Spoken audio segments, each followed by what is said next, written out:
What is going on, everyone? Welcome to another episode of the Mission Driven Made podcast. I want to welcome Dr. Stuart McGill to the show. Thank you for being on the show, sir. Well, first of all, good morning, Jacob, and an early good morning for you in Arizona. But thank you as well. Awesome. Yeah, it's nice to do these in the morning. I'm a morning person. So when I get to actually do these in the morning, it's great. Most people, when they come onto the podcast, it's normally the afternoon, but I have most energy in the morning. So I always get excited when I have my guests on nice and early. I'm the same.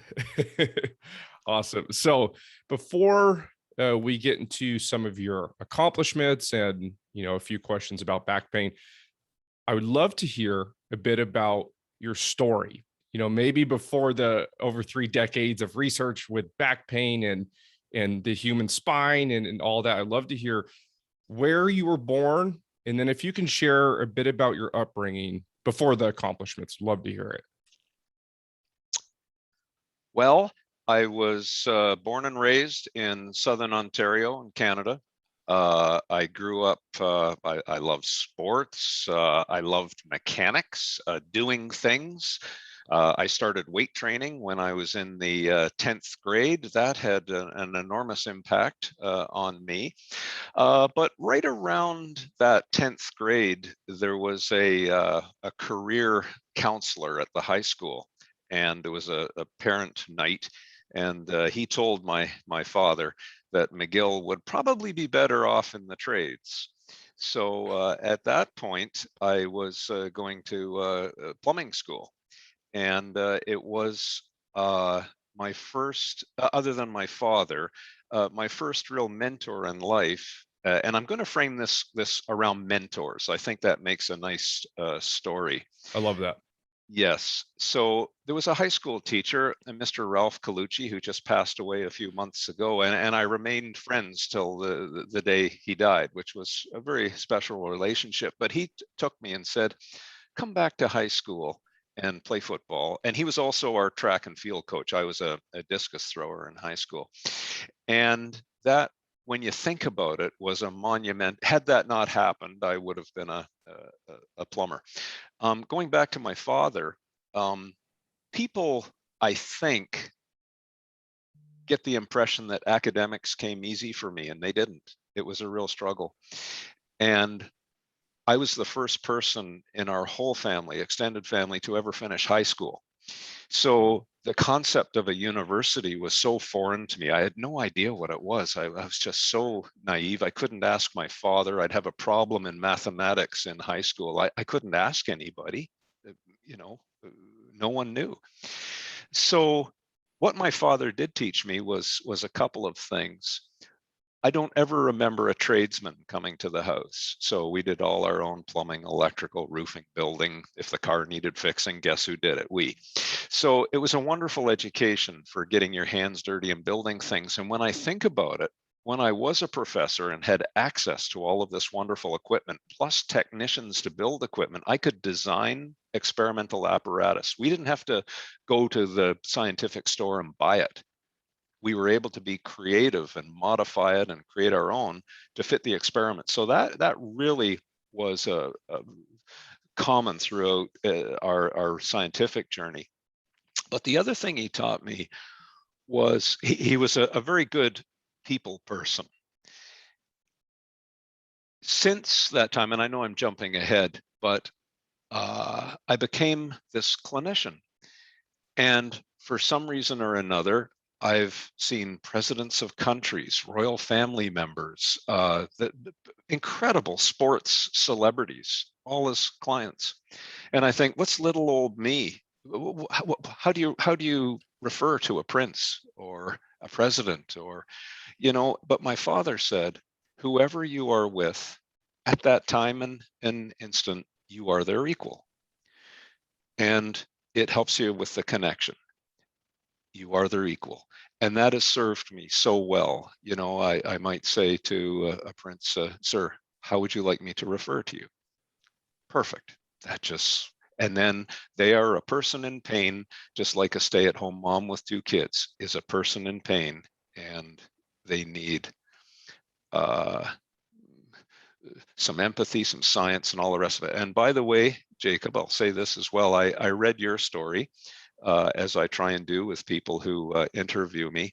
And I think you resonate with what I just said. You have a wonderful story, and I know you've had your challenges as well, through which you've come out the other side, by all appearances, a spectacular success. So good for you. But Thank you, sir. yes, but anyway, getting back to Mr. Colucci, we had Saturday morning football practices. I'd gone back to high school by this time, and no other high school did that. And it was at 10 o'clock Saturday morning. We usually played Friday. He would come in at that time with plaster, fresh, drying in his hair. In other words, he was out there with his family drywall and plastering business at whatever early morning it was. And then he left that and came to coach a bunch of ragtags like ourselves. Can you imagine the impact? We would have run through a wall for Coach Colucci. So these are all mentorships. I should say, after I finished high school, so did my sister, and she was a tremendous academic success and went on to veterinary school and has been a successful veterinarian. But anyway, that if you're asking about the early years and the upbringing, it was simple, and those were the lessons, I think, that have served me very well. But the academic life, that's a whole different story. You know what? I have to admit, since talking to so many just awesome people on this podcast, a lot of them being doctors or very highly educated, I've heard that same thing you just said from, I would say in the ballpark of 75%, that school didn't come easy. And that's so intriguing to me, because when I would look at you or someone, one of my other guests, I just assume that school was the easiest thing that you ever did in your life, and you didn't have to study, you didn't have to pay attention, and got straight A's because it. So for me, whenever I would do well, it was a obsessive amount of studying, because it takes me a second. So I always assume you have a doctor next to your name, that means you didn't even have to open up that book ever again, that you just got it right away. No, I wasn't going to university. It was actually, I was recruited to a few different universities for American football.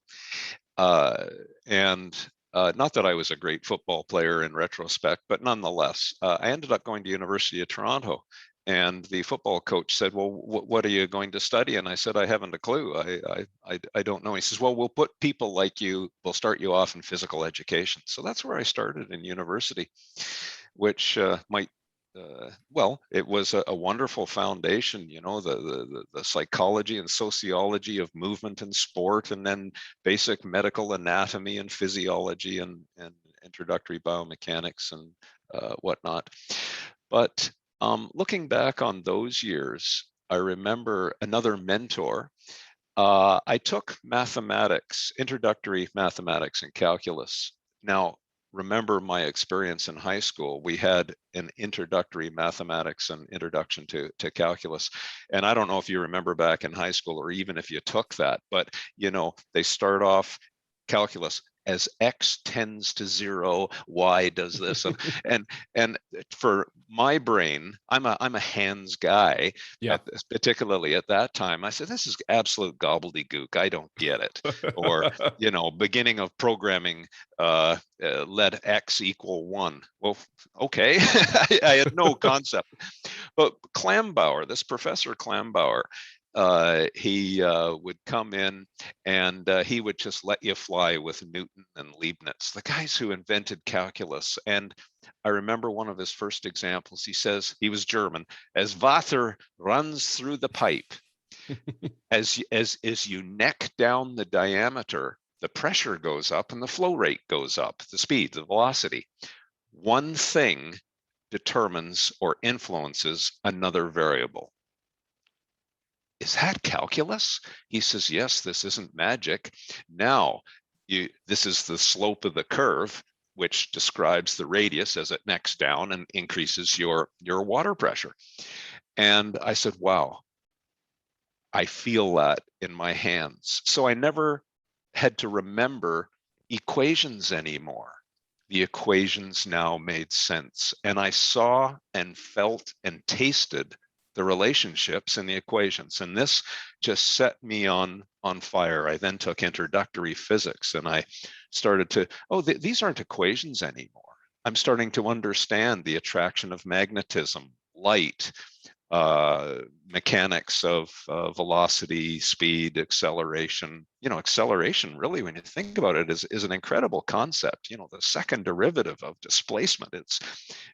But it all came together until I took chemistry. And to this day, chemistry is still something that doesn't fit my mechanical mind, but it just unleashed me. And I must tell you, my average in first year university was, I think, 61% out of 100. By third year, I won the academic gold medal for the highest grades. And Jacob, I didn't even know such a medal existed. It's not as though I was trying to obtain marks. I was simply unleashed with this understanding of science and the formulas, and it was just all it flowed and it was mechanical, and I understood it and got it and felt it and tasted it. So that was another mentor, but I certainly had a fabulous PhD mentor. I don't know if you want to go to that or not, but I don't know if that's where you wanted to head with that. It didn't take me into biomechanics and the spine, but university was not easy for me, not at all. I should say I went for a master's degree, and I don't even know why. I didn't even know what graduate school was, but football took me to an undergraduate degree, but then I was road cycling. And some of the nicest road cycling is in the French Gatineau of Quebec here in Canada. And the University of Ottawa had biomechanics. So I applied for astrophysics at the University of Toronto, a master's of astrophysics, which I was accepted to. And I also applied for a master's of biomechanics, not entirely sure of what it really was, but that's where the road cycling was. So I went there. And I met with my academic committee in the first week, and they said, you're really not qualified for biomechanics. You have to halt and take a qualifying year in engineering. You have to do your mechanical engineering core. So statics, dynamics, strength of materials, more mathematics, etc. So I started that core. I failed more than half of my midterms. I was devastated. Trying my best. But where I lived in this residence, there was a few guys who spoke English. They were mostly francophones, French speaking. And he was a senior guy and a musician, and he was studying to become an electrical engineer, a sound engineer. But he was an older guy like I was by this time, and he mentored me through, what's a trig identity? What's a Laplace transform? And he would just say, well, this is how it works. And I said, okay. And, I went to all the tutorials in these subjects that I had failed. And I must have done very well in the finals, because I got mostly A's and all A's and B's for the final grade. So I was off once again. But boy, that didn't come easily to me at all. And then for a PhD, I'd applied for a PhD in systems design engineering, nothing to do with biomechanics. And by this time, you'll find this common theme of sports. I was recruited to play hockey for the professor's hockey team. They wanted a few young blood graduate students, I guess, who could skate. And we played the University of Waterloo, where I had applied for my PhD in engineering. And after the game, they all get together in the dressing room after beating the hell out of each other on the ice for a couple of hours. And I sat beside Professor Norman, Bob Norman, who was a professor from Waterloo, the visiting team. And he said, come visit my lab. I'm just starting spine biomechanics. I did. I went and stayed in his home for 3 days, got the feel for the place, switched, and that was how that all started. So some kindness from some mentors, some encouragement, and you know, the most people ask me, well, would you come and speak to our high school class on career paths? And I said, I am the worst example. I had no career path. Yeah. I wasn't that kind of guy. I just somehow ran into these mentors, and they guided me, and the stars aligned. So I'm just the dumbest luck story, I think. I want to zoom in for a second to mentors and teachers, and it reminded me. So for me, not just in high school, but after, with anything related to my careers, it was very difficult for me to listen to a teacher and understand the material to the point where I could apply it or go be successful taking a test. I would have to go and read the chapter over and over and over, just repetition. That was the only way that I'd be successful, until one day we had, this is when I started with the fire department. We had this, he's a fire captain now. He came in, and the way he spoke and articulated all of his words, I was able to understand and comprehend what he was saying. And I didn't feel like I needed to read the chapter 100 times. So I remember from that point forward, I was so just thrilled when I had a good teacher or a good mentor, because I felt like I had a little light bulb moment. Like I understood the material that he was saying, and I didn't have to go study it, 100 more times. So I can relate so much when you're talking about not just having, good mentors, but good teachers. It greatly impacted me as well. And that's such a great story when you went to your PhD, that you didn't even know exactly what you were going to do, and then you're introduced to this awesome, mentor and teacher, and there you are. So that's great story. Right. As I said with your story as well, I see you were able to reach this passion, but you needed a little bit of guidance to get there. I have a feeling you were a bit raw as a youngster. I certainly was. Oh yeah. I had no idea. And I think of my kids, the huge advantage of, I lived right on the edge of campus for 30 years. When I went to the supermarket, there were all the students. We just lived with them. My kids grew up with them. They understood what a laboratory, what a science operation was. And but yeah, no, we had nothing prior in terms of knowledge to understand that world. With the great mentors and teachers that you've had in your life, would you say this has impacted how you now educate others? Well, the answer is very much so. Sometimes mentors have, or people you may not consider as mentors. I mean, there would be PhD students who really struggled with their first lectures, me included. I should tell you this.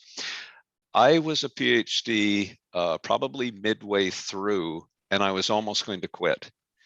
I was so terrified of standing up in front of people and talking about my work.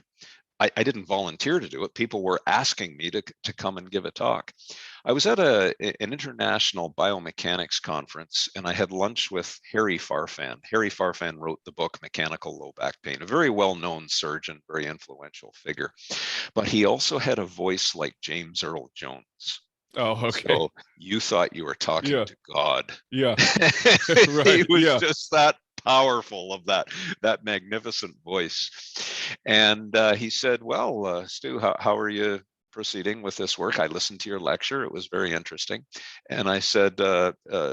Farfan, I'll be frank, I don't know if I'm going to continue. I get physically sick before I'm on stage.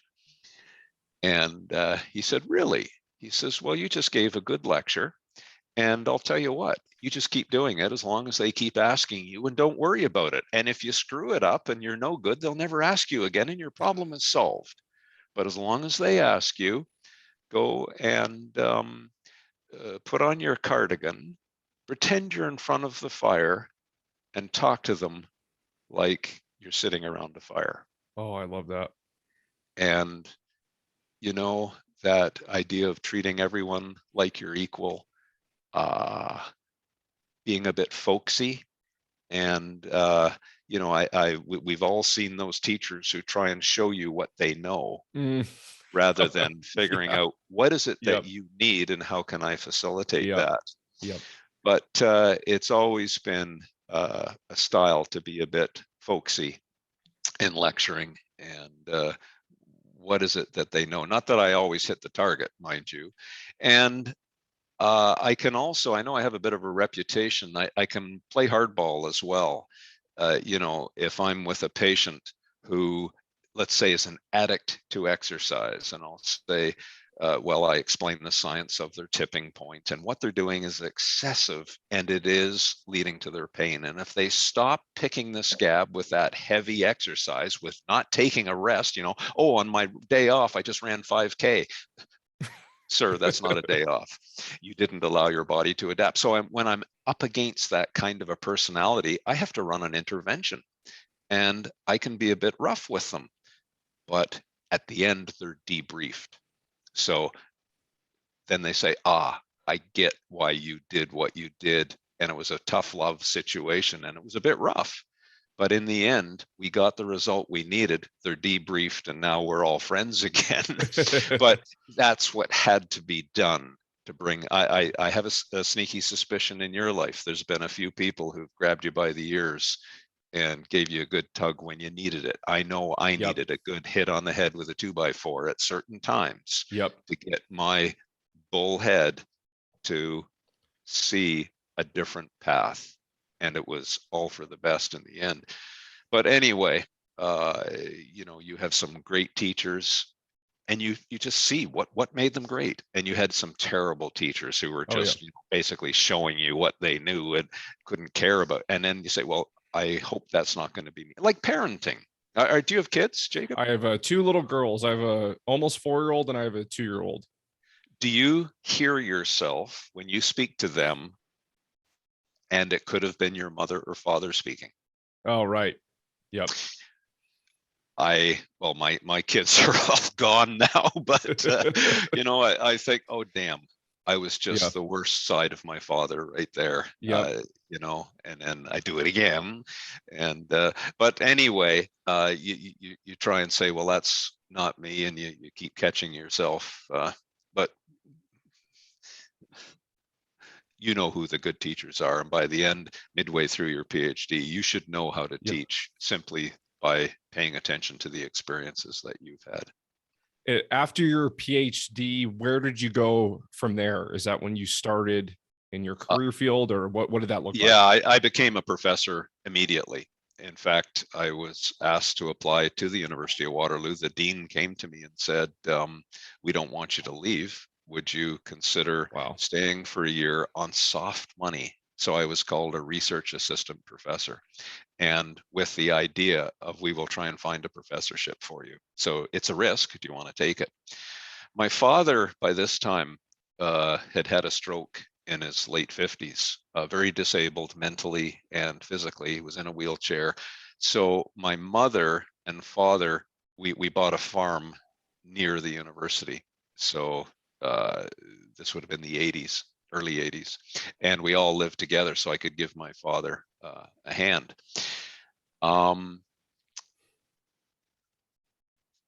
Sorry, I've just lost my train of thought now. And then at that point we said, okay, well, I've got this 1-year appointment.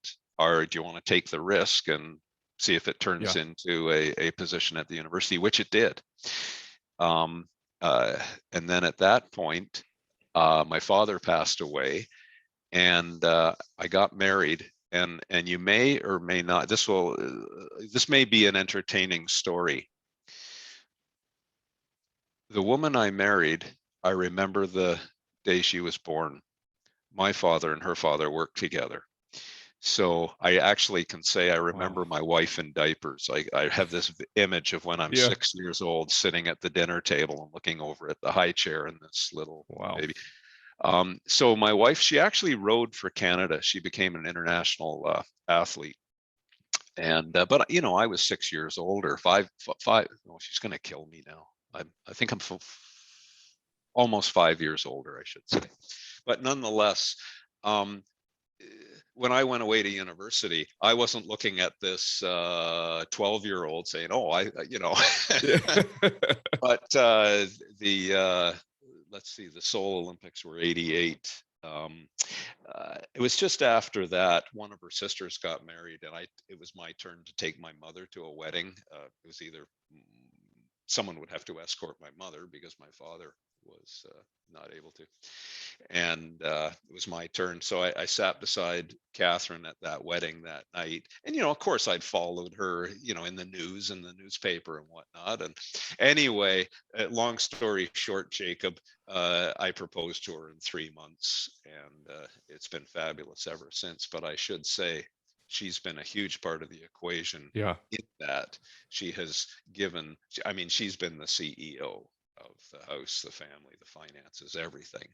And that allowed me to put full on effort into trying to enhance a little bit of mastery in this topic of low back. I think I really meandered through that one. I apologize. Oh, no, not at all. That was fantastic. And where in this journey did Backfit Pro come into play? Okay. I never envisioned it. I never asked for it. About 10 years after I started being a professor, I was getting asked would I go to a neurology meeting to talk about some of our discoveries on the pain pathways, how there might be a mechanical trigger, a neural modulator, a psychological interpretator of this pain. But it all started with, some mechanical offense to a tissue that started the cascade. I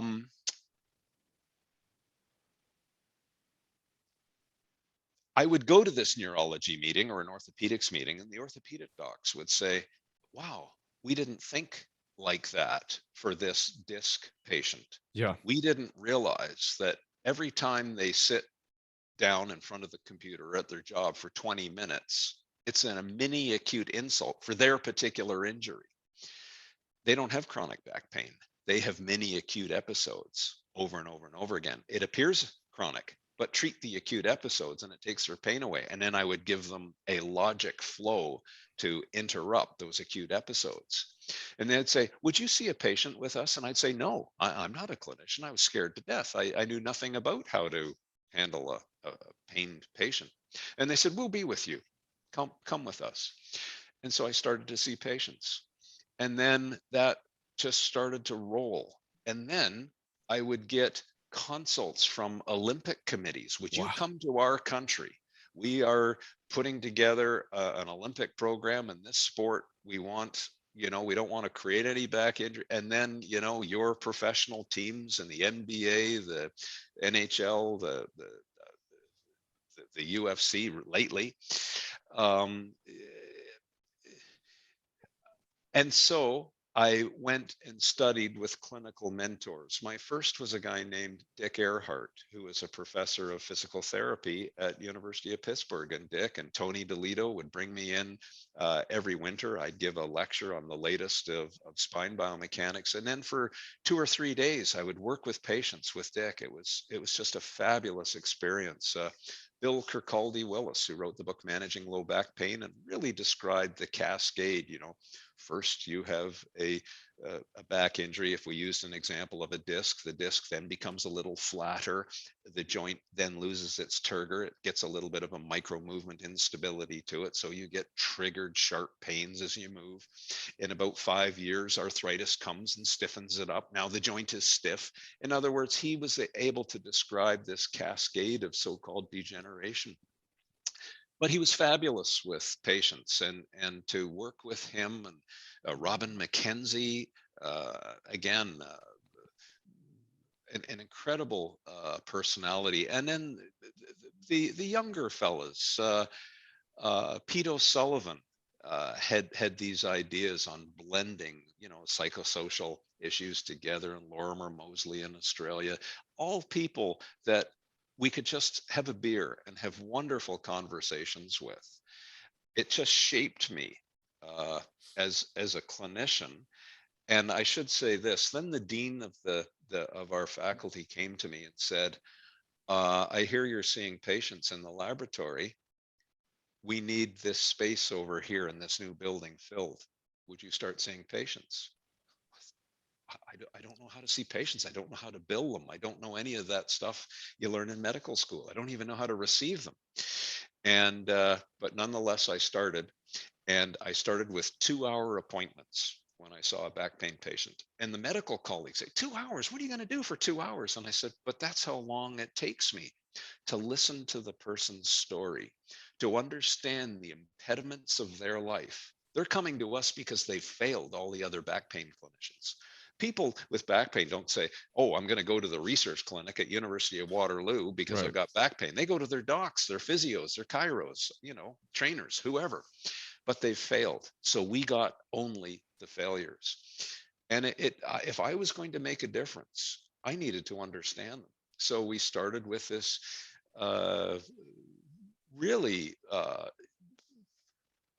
information gathering interview, and then I did provocative tests. So they would give me clues, pattern recognition. We'd start to generate hypotheses as to what was causing their pain. And then we would test it in the lab. I would compress them, shear them, bend them, get them to do the activity that they said made them better, get them to do the activity that made them worse, and then make biophysical measures to understand, okay, what was the mechanism or the loading that caused your pain? What mechanism took it away? Do you know, after a few months, I switched those appointments to 3 hours of duration. Wow. So no one taught me in medical school how to examine a patient. We assessed each patient and then learned a protocol that revealed the mechanism. And that became our roadmap for showing them, A, stop the cause. These are the mini acute episodes that you have all day long because of X, Y, and Z. We're going to give you movement hacks. We're going to change the way you rest. We're going to change whatever is in the pathway. Then we're going to give you exercises to rebuild your body strategically to get rid of the things that are stealing your resilience and then make you resilient once again. So a very untraditional approach, but that's where it came from. It didn't come from now, I'm asked to go to medical schools and describe this and see a few patients on stage in front of the docs. and at the end of it, they'll say, wow, we never have seen anything like this before. It's not the way we think, and it's not the way we're trained. And unfortunately, these days at medical school, they're not trained to assess back pain anymore. Yeah, I have to admit, I was pretty excited hearing you say you spent so much time with your patients. Because for me personally, I had a career-ending back injury in the fire department. And so I saw PTs, chiros, orthos, neuros, just about anyone that you can think of. And some of the doctors that I would see, I mean, they would spend a minute with me, maybe less, and then be on their way because they have, 50 other patients to see.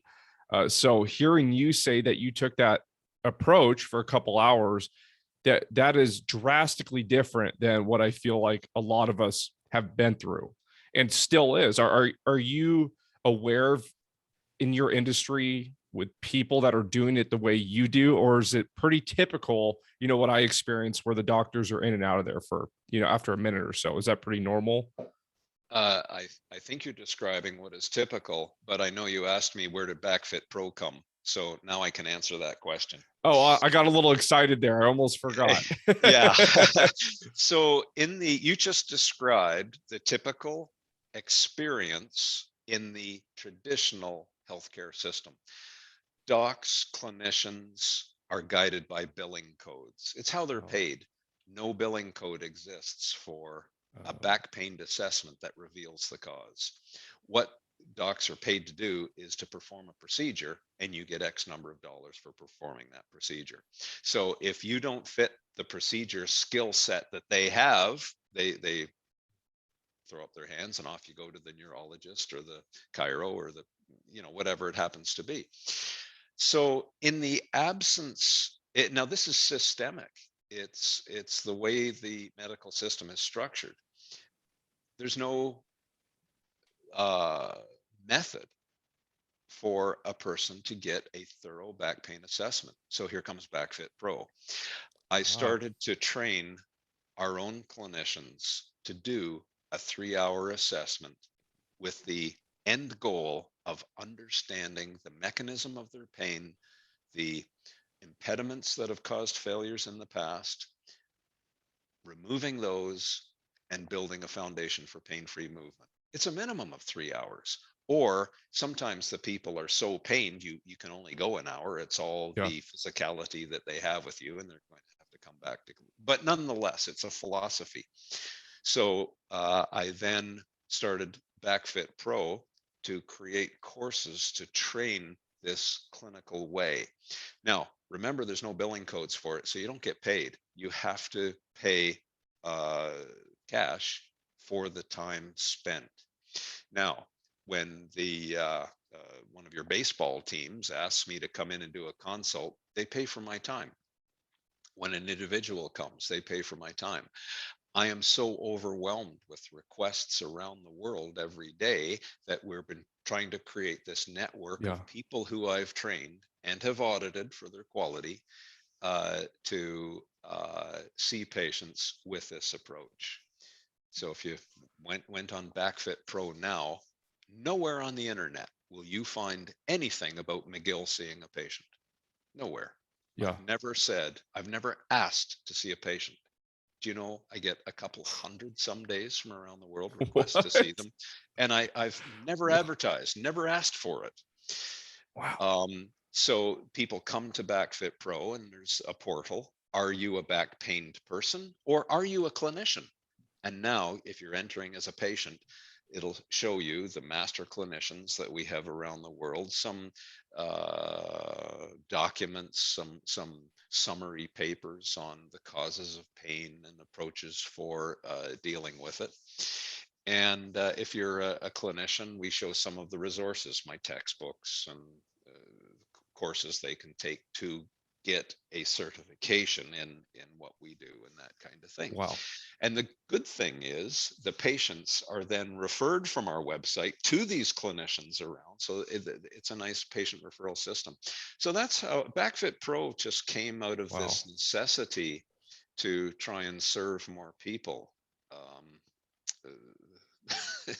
Again, something that I remember a high school teacher. It was a math teacher, Miss Skihar. I've never seen her since, other than this one story. I was doing my PhD, and Miss Skihar saw me outside a shop, and she said, "Oh, Stu McGill, what are you up to these days?" And I said, "Oh, I'm a PhD student." She looked at me, and her jaw dropped. She thought I was kidding, and she said, "Oh, what in?" And I said, "Well, biomechanics." And she says, "Biomechanics, that's math and engineering, isn't it?" And I said, "Yes." She says, No. Come on, what do you really do? You're having me on." And I repeated it. She still thought I was killing her. So I said, "Okay, I'll tell you, I'm a male stripper." And then she says, "Oh, wow, where are you on? I'd love to come and see your show." She believed that, but not the first. She would believe that, but not the other. So, back in those days, I never in a million years, like yourself, did you think that you would be sitting behind this microphone, extracting information and trying to create some stories for people to consume? Did you ever see, did your teachers ever see Jacob doing this? Yeah, not in a million years. I didn't even think myself included. Making it to 20, I didn't even know if that was going to be possible when I was a kid. So this is way past even what I ever would have imagined. I'm 100% the same way. One of the things that I admire so much about your story, when you started doing all this, even before it was officially, Backfit Pro, this is probably before social media took off and was booming. I don't know exactly when social media started. So Just to interrupt, Jake, you realize when I started as a professor, computers, the personal computer hadn't been invented yet. We didn't have anything. We Yeah, didn't even have a yeah. computer in the So, lab. so social We media, had computers. typewriters. So what you were doing had to be so effective, especially there's no advertising for it. It had to work. So man, we could really use that. I was thinking a few minutes ago, I don't know if you've ever worked with first responders or military or anything like that, but you would be your product would be golden for communities like that. Because when we would get hurt, like I said, we would go and talk to a doctor for 30 seconds or a minute, or a PT for a minute or two, and then that's it. So I was just thinking, one, it's amazing how this all started without social media, without computers and everything. And two, I was thinking how effective you would be if you haven't already done so in the first responder community or military. I'm not sure if you worked with those individuals too. Well, the answer is yes, very Awesome. much. Yeah, we've worked with police. We Wow. won a prize 3 years ago in Europe for the top paper, Wow. where we followed the ETF, the Emergency Task Force, which is the SWAT team, if you will, of the Oh, Toronto got it. Police Force for 5 years. No one had ever studied them for 5 years. We saw who got hurt, who got a back injury, who was resilient. We looked at their training, their health habits, why, what was the mechanism, etc. We've worked with the Pensacola Fire Department in Florida for Wow. several years. We learned what is the best training protocols that transfer to the fire ground. So if you train them and just yell at them to do more reps, for example, That sounds that about was right. that was one training group. But we also set up a training group through the Andrews Institute, the Orthopedic Institute in Pensacola, together with Exos, which is Mark Verstegen's training group. I'm sure you've heard of Yeah. Exos. They're excellent trainers. And we also gave them a little bit of, well, a lot of what Exos does is uses our science. But nonetheless, Wow. they trained their subject firefighters. They didn't train them how to chop a hole in a burning roof or batter down a door to extricate someone trapped inside a burning building. We taught them how to squat, lunge, lift, carry, drop, step, and turn, all of these kinds of things, but never a fire ground task. And then when we measured their movement competency and the known injury risk factors when they got out on the fire ground, they moved much better with much fewer injury markers. It was the first study of transference. So it showed what trainers do in the gym, the coaching style is very important. Show them what a knee valgus is when they lunge. And they'll say, I understand that. So now when I'm advancing a loaded fire hose, which, as you know, the blowback reactionary force is enormous. Keep the joints in alignment, and you've just greatly decreased the risk of ACL injury, as an example. So they got all that. But it was the coaching and the cueing in those fundamental movement patterns that then transferred. Yelling at someone to do more reps to get fitter made them fit, but they moved more poorly. So we learned all kinds of lessons from the military, the police, firefighters, and I should say I love working with those men and women. And every session we did, it was always at the end, thank you for all you do. Awesome. And do you have an opinion when we're thinking along the lines of first responders or military, how exercise is used as punishment? Now that this is something that I've thought about the last few years, and that was a culture that I was in that was completely normal. But what are your thoughts about using exercise as punishment, mainly in like boot camp or an academy setting? And if that, if that is a smart thing to do for, I guess, a longevity perspective. Well, when you put it in the frame of longevity, obviously, no, it's not a smart thing to do. Exercise is an exposure that has been shown to have a biological tipping point. Cross the tipping point and you will get injured. It's a fact. If you're under the tipping point, you stimulate adaptation that makes you stronger and more resilient. Everybody is different. Everyone has a different tipping point. So now that I've gone with that logic, I'm a little bit stuck on how to answer the question. It's not black and white to me anymore Yeah. because everyone is a little bit different. Right. So when we get to the person who is a professional, they've joined the military, they got themselves in shape, they're looking forward to it. I want to be a Navy SEAL. I have done the training to become one. I've really sacrificed some things in my life to become a Navy SEAL. For that person, exercise is not a punishment, nor do they really see it as that. They see it as hardening to make them a better, resilient professional. So do you see the mindset Yeah, there? Then absolutely. you get to the next person who somehow missed the call that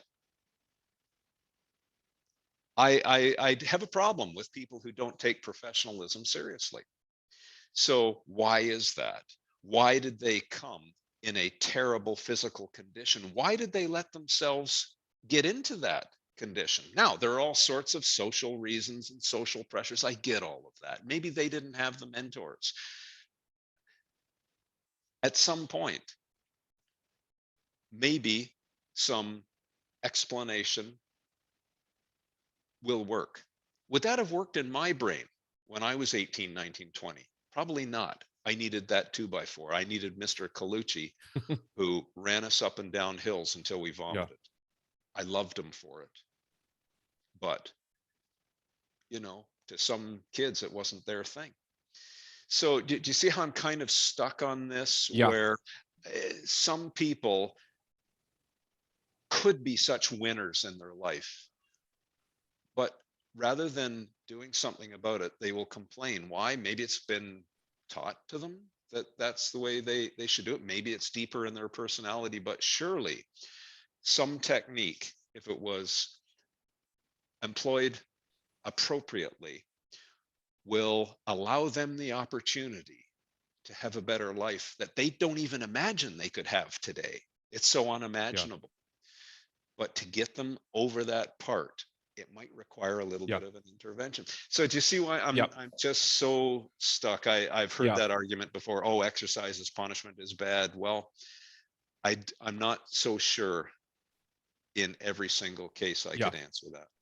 Yeah, that question was probably a little bit too ambiguous, since they're every person, like you said, is individualized. So that Yes. makes perfect sense. And I wanted to make sure I asked you this before we were done today. And again, I apologize if this is way too ambiguous, but lately, I would say the last year, I've heard so many arguments about, we'll just say deadlifting, for example, or that type of movement pattern, and flexing your spine. Hmm. Now, you hear people say, "Oh, it's dangerous. You're gonna slip disc." Then you hear people on the other side talking about how it's not, and all the advanced lifters. There's some degree of spinal flexion. So I would love to hear from an expert, and go as deep as you want, of course. Flexing the spine, if it's as bad as we've been taught it is, and just if you can kind of straighten the straighten the old myth out there about flexing the spine, and what that really does. Yes. The answer is, of course, it depends. When a back pained person comes here, and we measure spine flexion under load as the trigger of their pain, we can safely conclude Mm. it's not a good thing for them.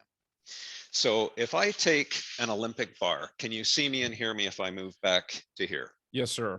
So if I take an Olympic bar, or let's take a bear bar, let's just simply have them do a pelvic tilt. Flex, and extend. If that triggers their pain, is a flexed spine deadlift a good idea?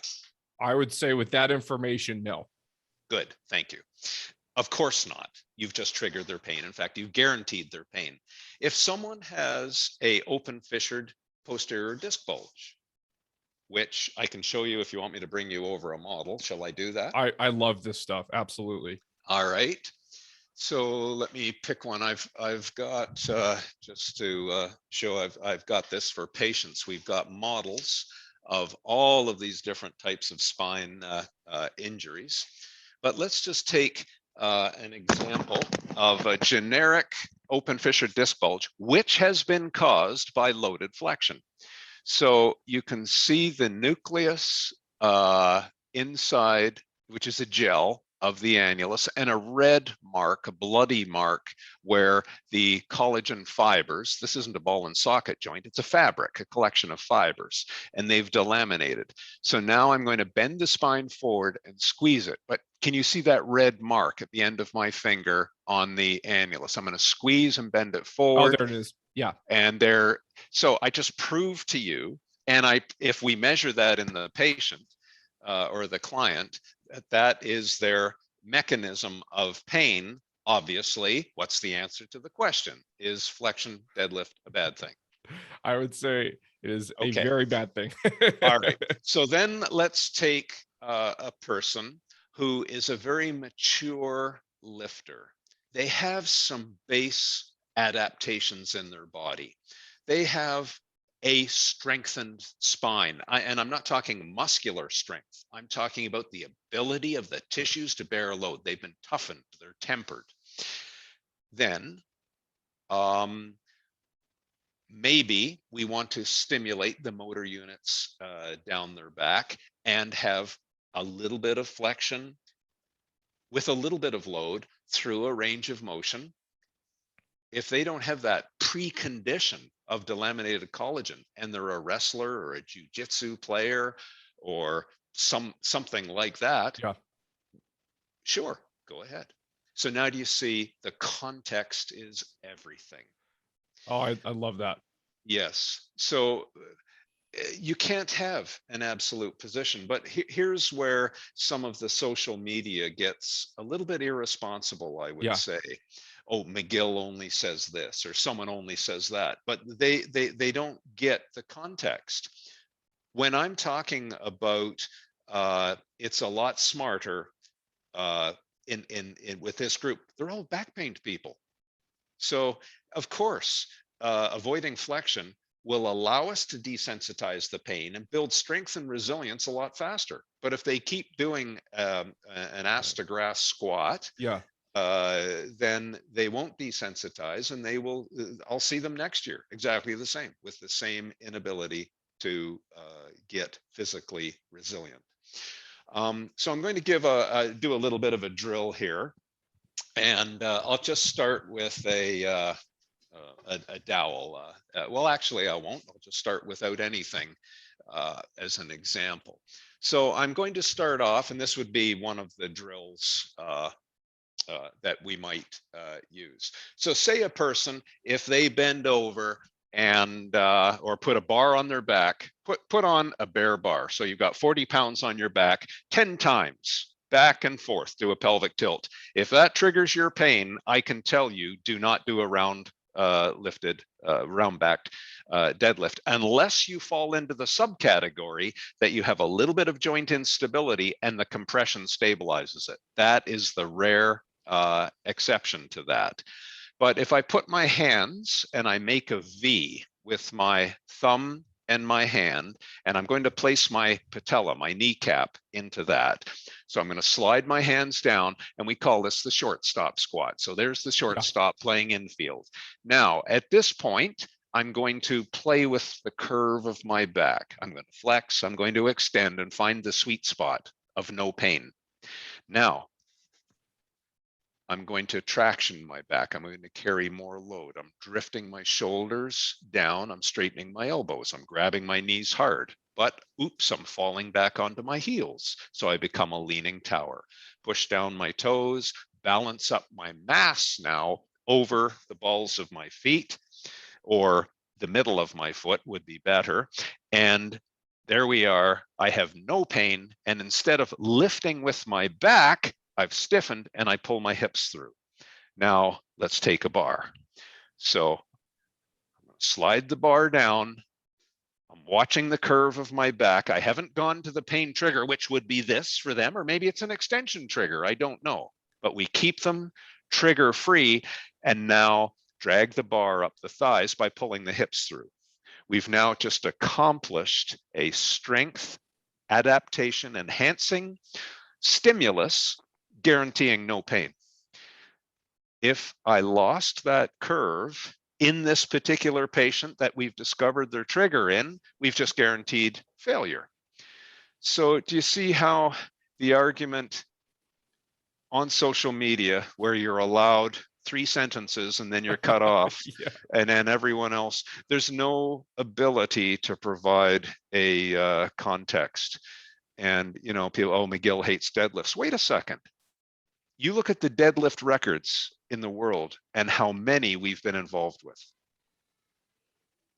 I love deadlifts for the right time, the right reason, and with the right person. Yeah.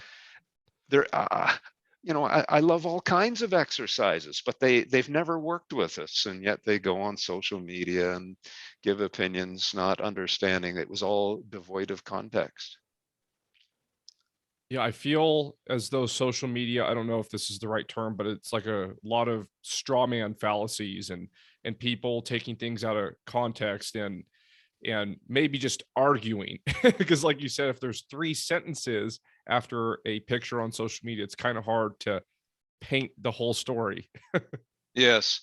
Well, you know, this is why I absolutely love spending time with different people who have different thoughts and an expertise. In other words, they've done the work. Usually the people who are nasty on social media, they've Right. never done the work. They've never published the studies. They've never made measurements and whatnot. They might Great point. watch someone move and they'll say, oh, well, that great power lifter flexed his spine. Wait a second. You know, I just did a podcast with Bill Kazmaier, World's Strongest Man. I did one with Martin Licious and Aaron Horschig a couple of weeks ago before Ed Cohen. Now I've heard people put a picture of Ed Cohen up on social media and say, look, Ed, he flexes his spine when he deadlifts. Wait a second, I've coached with Ed Cohen.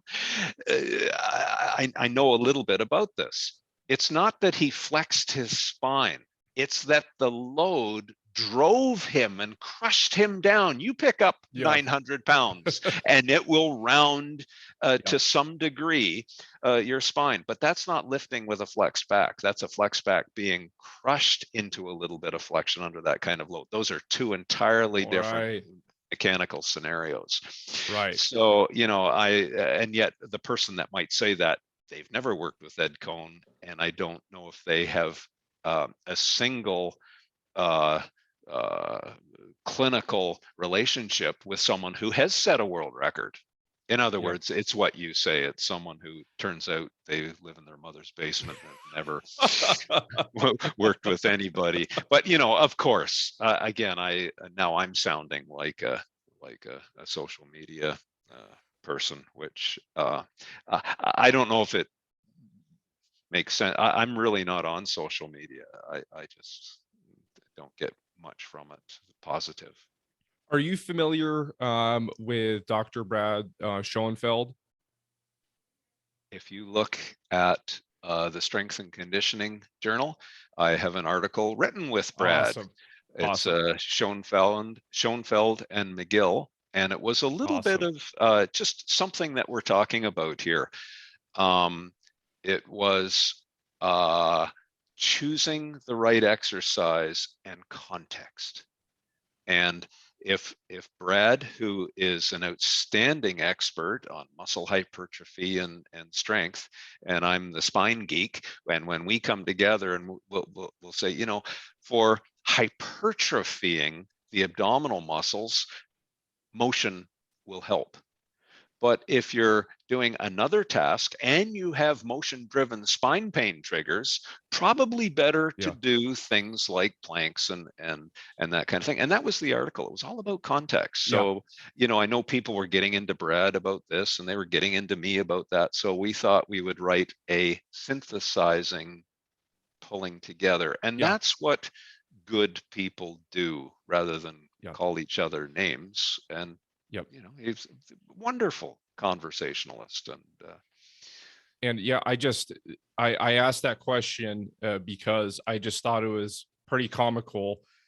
People like to argue on social media, and someone told him after he posted something, I think it was on Instagram, you don't know what you're talking about. You need to do your research. And it was just, that was pretty funny to me. One of the world's Yes. top leading researchers in that field was told to do his research by someone who lives in their Right. parents' basement, like you're saying. Well, I know it's a little bit of a euphemism, but yeah, you're right. But that's been such a joy in my life when I get to rub shoulders with people who know their stuff, like Brad and so many others. And as I said, to have a beer is fabulous. And sir, if people are looking to connect with you or sign up for one of your courses, where can they go do that? Backfitpro.com. So if they go to the website, they can either enter as a back pain person or a clinician, and then it will work them through a little bit of information and a little bit of a strategy on that. Fantastic. And I will make sure to link those in the show description for our listeners. And thank you, everyone, so much for tuning into the Mission Driven Made podcast. I found so much value in the episodes. I know all you guys did today. And if so, go ahead and subscribe to the show. If you have not, give us a 5-star review. It's going to help grow the show tremendously. And sir, thank you so much for taking the time out of your busy day to come and be on the show. I could literally ask you questions all day. I love learning about anything in this realm. So thank you again for taking the time to be here. I'm really excited that got to actually meet you online. I've known about you forever, so it's been a real pleasure. And until next time, everyone, stay mission driven. All righty.